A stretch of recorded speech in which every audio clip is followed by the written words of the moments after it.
Hello, welcome to this recorded Finboot webinar, and thank you so much for your time today and attending. My name is Chris Kelsey, and I have the pleasure of working with the Finboot team on communications and marketing, and I am your moderator for today. Juan and Alvaro, please can you introduce yourselves and maybe walk us through about what's going to happen today for this very focused 30-minute webinar. Sure, thank you, Chris. Pleasure to be here and great that everyone can join us. My name is Juan. I'm the CEO and I'm one of the founders here at Finboot. I've come from a technology background. I've always worked on basically designing and delivering technology-enabled products, and today I have the pleasure and the opportunity to kind of showcase a little bit what we do at Finboot in the scope of digital traceability, how we help capital-intensive and difficult to decarbonize industries accelerate their energy transition and to better share data through their ecosystems with suppliers, with customers, and regulators alike. Today's session, basically what we aim to do is we're going to talk a little bit about our company and our product. What's most important is we're going to cover a success story of one of our flagship customers. And we're going to see a bit of a product demo as well, right? We want to make sure that people get the opportunity to see that product live.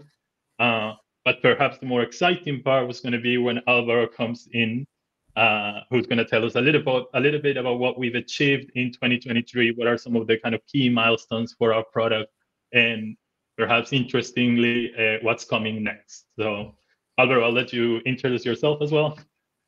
Thank you, Juan. Thank you, Chris. Well, hello, everyone. Pleasure being here. My name is Alvaro Llobet. I'm the head of product. I have been in Finboot for the last 5 years. As a fun fact, I think I was nearly employee number one, or I was employee number one. So it has been a long journey here. I have been doing from marketing and sales to now leading the product side of the company. It's great to be here. We're going to, as Juan said, talk about real use cases, but also then discuss a little bit what has been the milestones in product for this year, interesting functionalities, and then discuss a little bit what is going to come in 2024. That I think that Juan is what you're saying that is more exciting. No, what is new to come in track and trace? Exactly. Thanks, Alvaro. So Juan, do you want to get into the presentation and talk us through? I'm excited to see this demonstration. Absolutely, yeah. So I'll start sharing my screen. Okay. We're going to look at a couple of slides first before we jump into that product demo. But as I said, the focus of today, as basically the title of today's event points to, is we're going to get a look inside Marco Track and Trace. So Marco Track and Trace is Finboot's digital traceability and secure data sharing solution that is being used by companies in industrial segments that are, as I mentioned before, capital intensive and that are difficult to decarbonize. Again, our solution allows them to gather evidence and data, let's say, throughout their value chains, throughout their production processes, and then they are able to communicate that information with basically the outside ecosystem. That could be their direct clients, that could be indirect brand and consumers, but it could also be certification authorities and regulators, right? We've been in this game for a while. We were basically one of the earlier, let's say, players in the digital traceability, particularly digital traceability powered by blockchain technology as that underlying technology. We started our business back in 2016. The company is headquartered in the UK, and we have a big presence in Spain as well, but customers globally, right? We've done implementations in basically all over Europe. We've done Asia. We've done with our products being used in Africa. We've done North America and Latin America as well. So again, it's really exciting for us that the fact that we've been able to, while being a very lean organization, basically have a global footprint in many ways. And our focus with these digital traceability solutions is, of course, supply chain connectivity. So there's an element of efficiency there, or basically helping our clients excel in their operations. But increasingly so is working on ESG and sustainability with these clients. And then actually the case study we're going to look into today very much focuses on that.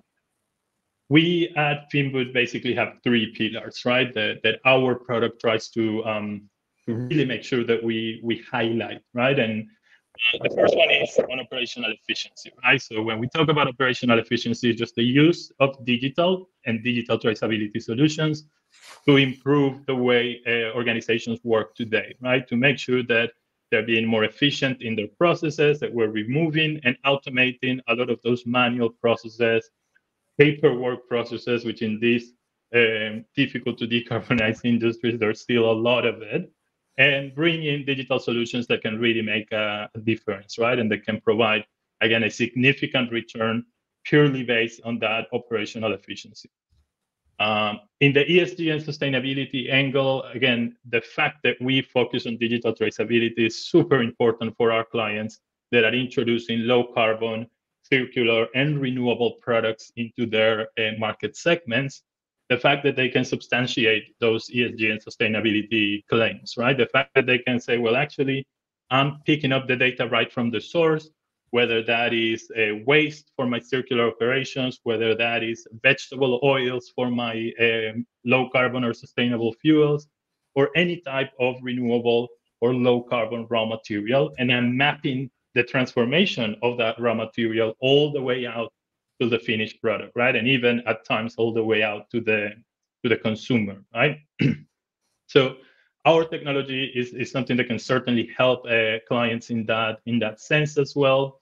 And then our third pillar, which is also super important for us, is the capability to be interoperable, right? And when we talk about interoperability, what we want to focus is the fact that this is not an isolated, siloed solution, right? No, this is something that has been designed to be connected with the existing systems that our clients already have, and to make sure that we can actually allow them to gain more value out of all of the digital investments that they've already done, right? And we do that, of course, directly, but we also do that hand in hand with some of our technology and industry partners that help us accelerate our market growth. Now, the reason our clients are using the product, right? And I think this is always critical. It's like, okay, we've got a really interesting technology, a lot of value behind it for us as a technology vendor, but what are our clients gaining from it, right? And the three top business outcomes tend to be the most important ones for our clients, right? So we've got the improved profitability. Basically, we already have clients who are monetizing the data that they are tracing in this ecosystem, right? What that means is clients that are creating digital product passports and are charging a premium for the enriched supply chain data that they can provide their clients. Now, in some other industry segments, let's say the premium pricing is not as possible or as viable as in other areas. What I mean is there are certain sectors where the competitive landscape is so strict that you basically have pretty much a standardized pricing, right? But what some clients are doing there, it's essentially differentiating their product with this digital traceability data, right? So using the digital product passport and the enriched supply chain data as a differentiator, as a competitive advantage to make sure that they can lock in more of the market share, and they can make sure that their clients are basically being very loyal to their offering, right? And in addition to these essentially top line benefits, there's also an efficiency driver here, right? So as I say, just by helping our clients with these digital solutions to operate better, there is a cost reduction in the way resources are managed or allocated, that already with that, you can build a viable business case for our solutions. Now, as I say, those are the three flagship ones, but we've got some other strong business outcomes, right? So again, this type of technology and this type of solutions can help our clients adapt to the changing regulatory landscape, right? And we're doing this globally in different jurisdictions and in different industry segments. Now, we can, of course, through the adoption of digital and through the transparency in your ESG and sustainability claims, enhance the brand value of our clients, right? Make sure that, again, we are helping them highlight a lot of the good actions that they are taking and the great steps that they are taking as industry leaders, right? And ultimately, there's a value as well on mitigating risk, right? So making sure that, again, because you have access to verified, valuable data, you can make better decisions, and you can make those decisions faster, right? Now, don't just take it from me again. I always like to kind of summarize these business outcomes, but actually you can hear directly from some of our clients and some of the people in our network that, again, have been kind enough to basically provide interviews with us, and they've talked about the experience of what they've done with Finboot. You can find out more on our YouTube channel, as I say here, but again, this is just a sample of some of those interviews and very interesting content that I think you'll find in there. Now, that being said, I'll get us started in a specific case study, right? As I said today, in that inside look into my market track and trace, we want to make sure you get the opportunity to see at a high level how we've implemented and how we've applied this technology with one of these industrial and flagship clients. Now, today we've chosen Sabic to do that. Sabic, I think most of the audience today may be familiar with the company, but is one of the world's largest chemical manufacturers. They have 65 world-class manufacturing plants around the globe. They are, again, a huge player in the chemical industry. I think 60% owned by Saudi Aramco, which is the world's largest company. So truly a reference player and truly a very complex organization in terms of their value chain and their operations, right? Now, what we did with Sabic is we'd help them digitize their True Circle portfolio. Essentially, this is packaging solutions that are circular in nature, right? So they are recovering waste or different types of renewable and circular feedstock and transforming that through chemical recycling to create new packaging solutions. Now, with this technology, Sabic became the first in the industry to be able to provide batch level traceability from waste to the final packaging, right? What this means is, again, chemical recycling is very much in high growth at the moment. There's a lot of organizations that are doing this, but the way they do it is they just balance out, okay, how much renewable or circular feedstock I've produced and how much I sold, and I do my balance every quarter, and that's how I get my certifications. Now, while Sabic, of course, does this and continues to be certified in their processes, they wanted to add more value to their clients. They wanted to be able to provide even more granularity in that traceability. And to do so, what we've done is essentially implement this digital traceability solution where we can map out the entire value chain. We can connect the physical traceability to the mass balance traceability that is done by default in chemical recycling, and link the two, automatically reconcile the two, so that we can effectively provide that batch level traceability, so that ultimately consumers can go out to a supermarket, they can grab a yogurt cup, and they can, by simply reading a QR code in that yogurt cup, they can learn about the original plastic waste that was used to produce that packaging that they have in their hands. Now, today, as I said, what I want to do is kind of show you a little bit of how that could look, right? And again, I know I'm going a little bit fast, but we just want to make sure that we give you as much information and as much value as we can in this short live event, right? So what we're going to do next is we're actually going to look into track and trace, right? So we're going to show you how we were able to do this for Sabic. So basically what track and trace is, in the more simple form, is a web application. Now, there's a lot of technology behind this web application, but I'm not going to complicate things, right? But basically what we can do with this solution is we can configure supply chains, right? And you'll see here in our demo environment, I've pulled out a couple of what we've got.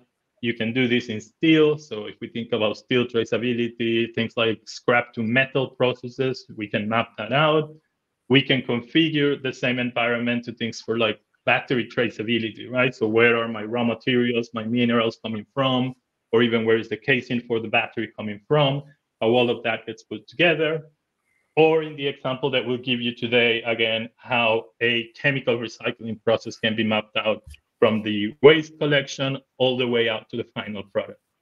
Now, of course, this is very much a simplification, right? The actual deployment is a lot more complex than just pour high-level workflows, but just in the interest of today's demonstration, we just want to make things kind of flow nicely and easily, right? But essentially, what we can do with Marco is we build these supply chains, we build these workflows, and this workflow is designed to reflect what happens in the physical world and to record it in this digital environment. So basically, what we're going to be introducing here is properties on these raw materials or on these different assets that we want to trace. So things like what type of waste are we introducing? Is this plastic circular? Is this ocean bound? Again, what type of material am I introducing? Where is it being collected from, right? So essentially, where are we collecting that waste or sourcing that waste from? In this case, you can see we're in our Barcelona offices today.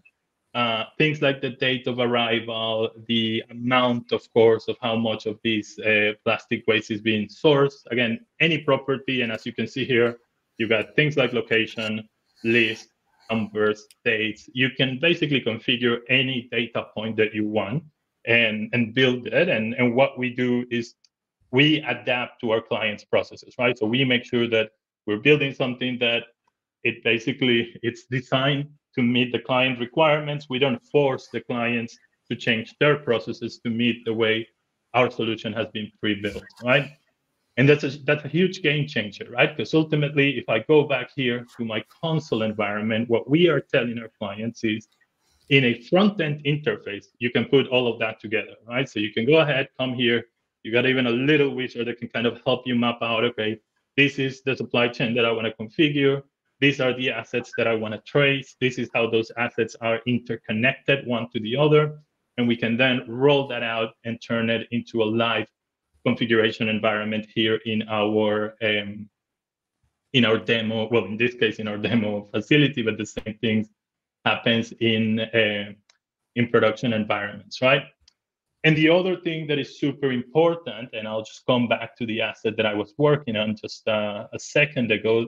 The other thing that is super important is the fact that while we minimize the requirements at the client and the supplier and the stakeholder side, and what I mean by that is all you need is a connected device, so they can access this with any connected device. We've had users access our technology from artisanal miners in Rwanda, industrial quarries in Turkey, and then to kind of industrial complexes in chemicals, in refinery, steel plants. So the requirement, it can very much be adapted to the type of user. But at the same time, as I mentioned before, you can also integrate this entire solution, right? So all of this data entry that I'm doing here can also be fully integrated. So that means it's an API. You may have your team working on SAP or working on that legacy system that they use day to day. And behind that, we can connect these digital traceability ecosystems, right? So do so seamlessly for the client, right? As I said, ultimately what you want is to be able to provide that full traceability that goes from the final product. And I'll just take one example here. And that we can go from that product, that yogurt cup that we were looking at before, or shampoo bottle in this case, as we use for our example, and go all the way back to the essentially plastic waste that was used to produce it, right? So, and I moved a little bit quick there, but you could see how I went from that high density polyethylene bottle that was used for packaging all the way back to, in this case, we're talking, and this is all sample data, but we're talking about used cooking oil that was used to produce that renewable naphtha. So yeah, again, a lot right there, but we just wanted to make sure that you were able to see it and just kind of make it more tangible for our viewers today, right? But yeah, Chris, over to you so we can continue with the session. Sure, thanks, Juan. That was really, yeah, I know what you're saying. It's a lot of data and a lot of information, but really cool stuff. So amazing that you can. So is that right? I mean, I'm not a technical person, as you know, Juan, but so right now, SABIC are trialing that system where you can literally go into a supermarket with your mobile phone, a smartphone, and you can scan the QR code and see. Is that right? Have I got that? Have I understood Correct. that right? they're building that ecosystem right now. Sabic is not the supermarket, of course, but they do create the polymers that are then converted into plastic, right? So what they've been doing is, again, they've been growing that ecosystem, onboarding suppliers, onboarding the direct clients who are the ones who make the final packaging, and also getting closer to brands so that ultimately we can get there, Chris. But that is precisely what they're doing. Okay, amazing. Okay, so let's crack on because we've got some really good questions in the comments that you won't be able to see because there's some really good questions coming in. So Alvaro, without further ado, your good self, and then we'll come back to the questions at the end. And then if we don't get to them, guys, you can ask for the recording and we'll follow up with you later, but we'll try and get through as much as we can. Alvaro. Okay, perfect. Thank you, Chris. And thank you, Juan. I think that explanation of track and trace was really good. Now, all the audience have been able to understand from a practical perspective what track and trace does. No? Today, I'm going to guide you through some of the milestones in a product perspective that we have accomplished over this year, 2023. Of course, as Juan said, and you showed it already, track and trace is a very complete tool. So we are only going to see a little bit of the few snippets that we have been developing over this 2023, but there are many others that have been working that I'm not going to highlight. I also invite you to watch the series of videos that we are doing, that we are promoting in our LinkedIn channels and also uploading into YouTube, as Juan you said. So visit our media because you will be able to find many other information about track and trace and the daily activities that we do here at Finboot. So going into specifics, now one of, I think, the most interesting functionalities that we have been working over 2023 is inventories. That is what Juan was showing. No? So many of our customers work with mass balance and also with sustainability credits, among many other products, in a balanced way. No? So looking into transactions that are in, transactions that are out. No? And that is very important in terms of certification, reporting. So we have been growing this functionality of inventories that is working on track and trace, as you already showed one.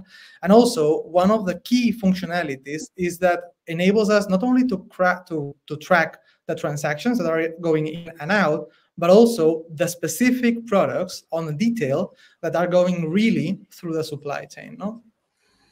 Also, another functionality that we have been giving a lot of noise because it's very important. And nowadays, with regulations coming up, we are seeing this on a daily basis. And it's exactly what you were saying, Chris, and what Juan has mentioned, that is the digital product passport. No? So we are looking into, in maybe some time, be able to, in the supermarket, get a yogurt pot, get any type of plastic baggage or product, and be able to scan it and also to see all that trace history. No? So where is that plastic coming from? Where are the goods inside that plastic coming from?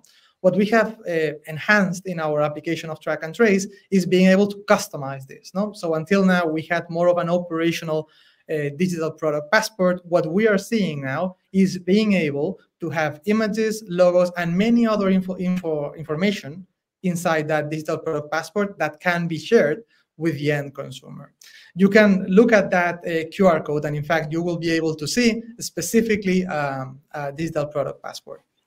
Going further in, one of the challenges of this year has been scale many different implementations, many different countries, and of course, that implies many different languages. No? So one thing that is already available inside Track and Trace is being able to change the language to, for example, Portuguese or to Dutch or to Spanish and English, among many others. And one of the important things about this feature is that we have not only enabled these languages, but also changed the way Track and Trace and all our ecosystem works to be able to easily add any other language so that we can adapt into a scaling ecosystem. That is what we are building over this time.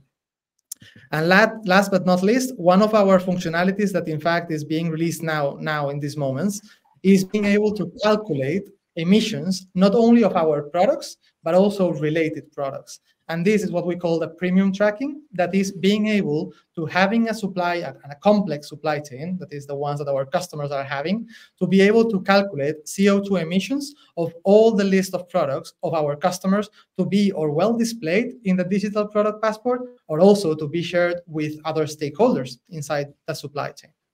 So as you can see, this is a little bit of a glance of the different functionalities that we have been working, again, not limited to, but the ones that we wanted to talk today. And now let's jump into 2024. No? So a little bit of what are the things that, based on our customer feedback and also the feedback of our team, what are we going to work? We have divided it into 3 different pillars. That is what you also saw in the presentation about track and trace. That is a little bit of what we usually divide our functionalities on. No? First of all, operational efficiency. We are having many users being onboarded these days, and we expect that to continue growing, and that will imply to change our user experience and user interface. No, we have been having the user interface that you have seen now with the demo of Juan for the last years. We have improved it, but we want to release a new and complete user experience and user interface, and that will be very exciting. That will increase usage, will be able to be shared across the organizations much more easily. Also, the mass balance and carbon footprint tracking that I already showed will evolve in many different ways, and enabling more calculations, much more scale. No? On ESG and sustainability, I already saw there was a question related, but I think that this will answer partially. But of course, we will address it in the questions again, because one of the things that is very important nowadays is ESG and sustainability. No? But beyond the ability of tracking products, that is one of the challenges that supply chains are facing today, there's many different regulations that are rising every day. No? Some of them are SEC plus, reporting capabilities, but you have regulations related to them. But some of them are related to ISCC plus, ISCC EU, ISO 22095, Bureau Veritas, many of them. We have many of them. No? One of the things that we all want to do is, as you have all your information inside track and trace, being able to get that information and create automated reports into these schemes that we have. No, this is one of the functionalities that we see is more demanded. So we are going to prioritize that and have it soon for you guys. Then let's go into partners and integrations. No, as Juan said, we are growing in many different industries, and that implies the capability of scaling. One of the things that we are doing is partner with many different industry leaders in different industries, but also in different locations, no? So that we can not only implement, but also scale those implementations. And last but not least, as Juan said, we work with blockchain. No? Blockchain technologies is one of the fundamental technologies for track and trace. Now, most of those implementations work with Ethereum, but we are growing the number of blockchains that are available inside Marco track and trace. No? So that not only you can select now Ethereum, but also you have different technologies available based on the different ecosystems that you are creating. No? Again, these, same as before, are some of the functionalities that we are looking for 2024, but many more will come. So then I will stop sharing my presentation, and I think we can then go back to you, Chris, and address some of the questions that the audience has. Yeah, sure. Thanks so much, Alvaro. Really interesting. Yeah, I mean, I think you read one of the questioner's mind about CO2 and scope 3, and methane and CO2. So that was brilliant. Thank you so much. Well, we have had some good questions. I think we might go slightly over, guys. So if you just bear with us, we might just slightly go over till about 25 to. So without further ado, in the order they kind of came in, Harry Fang asked a really good question. We were talking obviously with the SABIC example, Juan, around plastics and polymers and recycling and so on, but he's asked specifically about the construction sector and how can Marco or this technology be applied in the construction sector. Yeah, so and we actually have use cases there as well, right? So traceability of materials is a big one, right? So we've got clients in the steel industry that are doing steel-based construction material that is being traced. Where is that raw material coming from? Which building is it ending up in? We have another client that works in advanced recycling, which it takes plastic waste that is used to reinforce concrete. So then we can trace where that concrete that is being used in a particular work in a particular building, where did it come from, and how plastic waste was repurposed to serve that industry.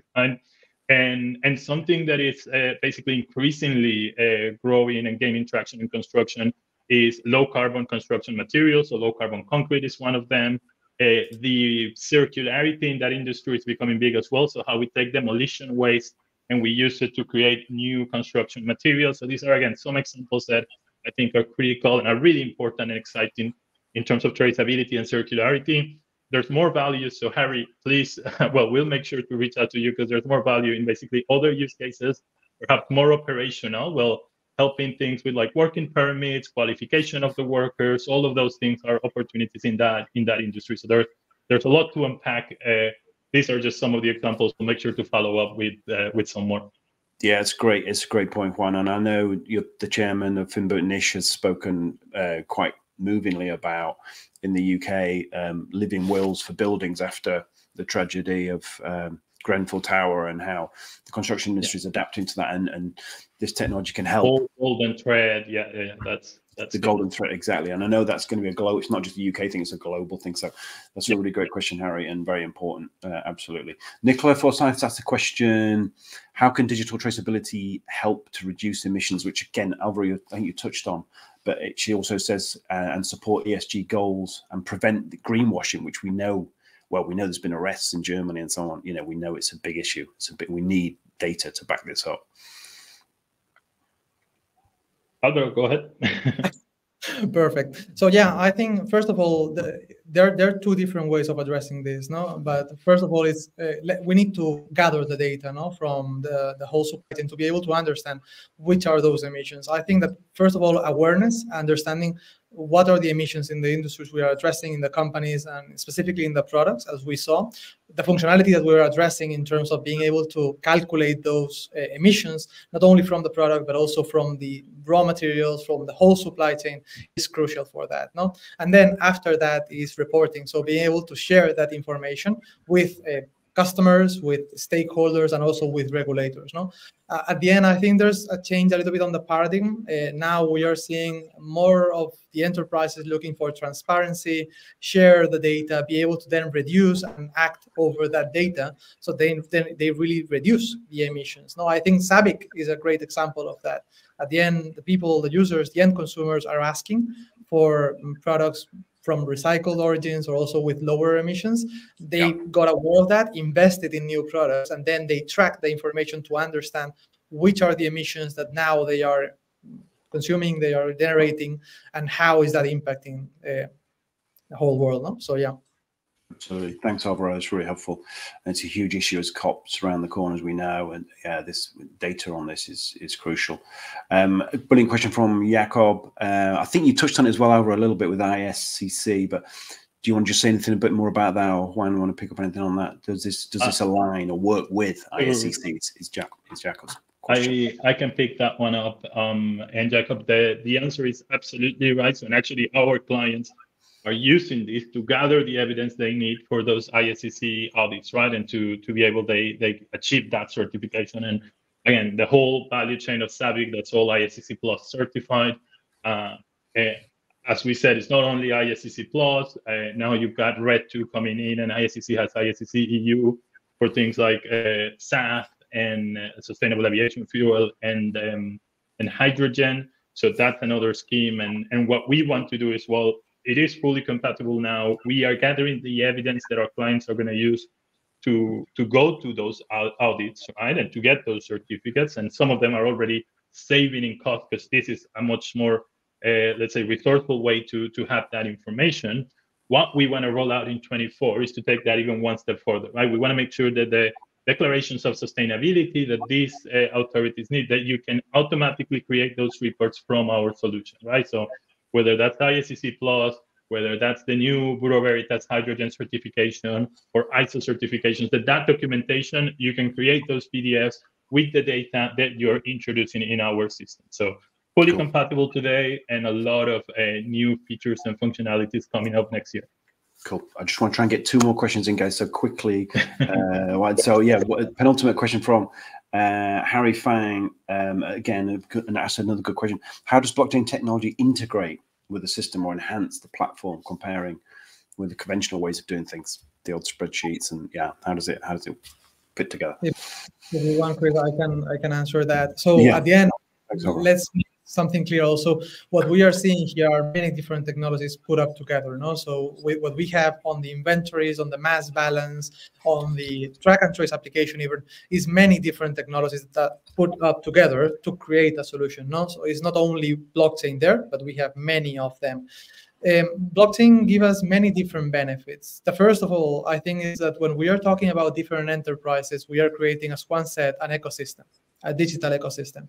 Sharing data is very complex, and when we are talking about large enterprises and data that is important in terms, for example, that is auditable, we bring that level even higher.